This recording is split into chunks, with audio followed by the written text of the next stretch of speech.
एक छोटी जी गलती तो पूरे साल की मेहनत ज़ाया हो गई। तुसी ये गलती नहीं करनी। अस्सलाम वालेकुम जी, सारे भरावां दा मेरे चैनल ते वेलकम हो गया जी। सारिਆਂ ਦਾ शुक्रिया अदा करना जी। अज वाला जिहड़ा व्लॉग है वो भी बड़ा मज़े वाला है तो इंशाल्लाह वीडियो वेखोगे ना तुहानू बड़ा मज़ा आएगा तो तुहानू बड़ा फ़ायदा होएगा। अच्छा जी, अज वाली वीडियो दे विच मैं तुहानू दस्सण वाला कि एक छोटी जी गलती कीती है जिहदी वजह करके ਇਹ पौधे ਜਿਹੜੇ ना फ्रूट वाले उन्हां दे फुੱਲ डिग पे ने। ਉਹ ਮੇਰੇ ਕੋਲ गलती हुई है, मैं ये दसना चाहना कि ਤੁਹਾਡੇ ਕੋਲੋਂ इस तरह की गलती ना होवे, नहीं तो ਤੁਹਾਨੂੰ भी बड़ा नुकसान होएगा। ठीक हो गया।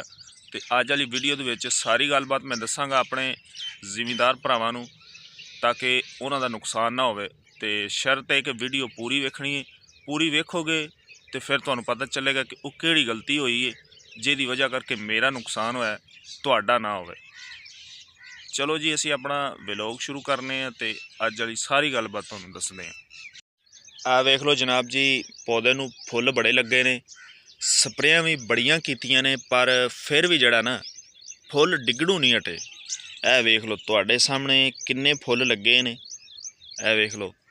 तो इनू 2 स्प्रेयां कर दित्तियां ने बायोफेंथरीन दियां, लेकिन कोई फर्क नहीं पिया। ए वेख लो तुहाडे सामने आ थल्ले ढेर लग्या, लेकिन स्प्रेयां भी कीतियां ने, कोई फर्क नहीं पिया।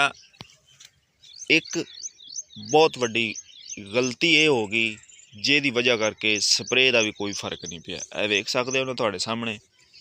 गलती जनाब जी ये हुई है कि जदों इहदे नालों फ्रूट टुटिया ना, उस तो बाद इनू असी बिल्कुल बूटियां नूं पुछे ही नहीं, वेखे ही नहीं, इन्हां नाल उंज ही खलोते रहे ने। नहीं, ये जदों मेरे को तो गलती हो गई है ना, मैं ये तुहानूं आखना चाहना कि जिहड़े मेरे व्यूवर ने, मेरी वीडियो वेखण वाले ने, उन्हां दा नुकसान ना होवे। मेरे को गलती हो गई, तुहाडे कोल ना होवे। ये जनाब जी इंज होना चाहिए सी कि जदों फ्रूट टुट जाण ना, तो यह जिहड़ा पौधा हुंदा ना, ये तो चलो खाले ते है ना, तो पैली च भी हुंदे ने, ਉਹ ਤੁਸੀਂ ਵੇਖ ਸਕਦੇ ਹੋ।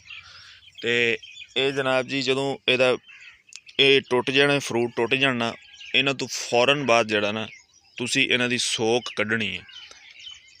पौधों की जिहड़ी सोक हुंदी है ना, वो कड्ढणी चाहिदी है ताकि बूटा फ्रैश हो जाए, नमी फोट कड्ढे। दूसरा काम ये करना है कि तुसीं इहदी गोडी करनी है मुੱਢ नाल, छोटे छोटे वो गोल दायरे बना के, तो जिहड़ी आ जानवरां दी गोबर हुंदी है ना, वो सुट्टनी है। ठीक हो गया। तीसरा काम ये कि फिर तुसीं स्प्रे नूं टाइम नाल करनी है, हल्की अच्छी जी, कोई अच्छी कंपनी दी जिहड़ा ना अच्छी दुकान तो लैके वो तुसीं मार देनी है। तो ये जनाब ये जिवें एक बंदे दे विच कैल्शियम की कमी हो जाती ने, ये पौधा भी इस तरह ही है। जदों ये कमी होएगी, ये जदों फ्रूटिंग का टाइम आएगा, फुल्लां का टाइम आएगा, फुल लेगा सही, लेकिन डेग देगा, सुट देगा। जिवें ए थल्ले डिगे पे ने, ए वेख लो, इन्हें सुट देने ने, तो जेड़े जिन्नी कहते च ताकत होगी उन्ने के ने लैने ने। जिवें मेरे कोल गलती हुई है, मेरे नाल होया, इवें तुहाडे नाल भी हो सकदा है।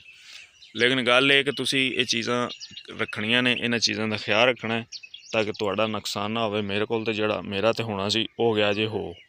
इस करके मैं वीडियो भी बनाई है ताकि मेरे जिहड़े व्यूवर ने ना, अगर कोई इस तरह का शौक रखने वाले ने, जिन्हां दे बाग ने, वो ये एहतियात जरूरी करन, इंशाल्लाह उन्हां दा नुकसान नहीं होएगा।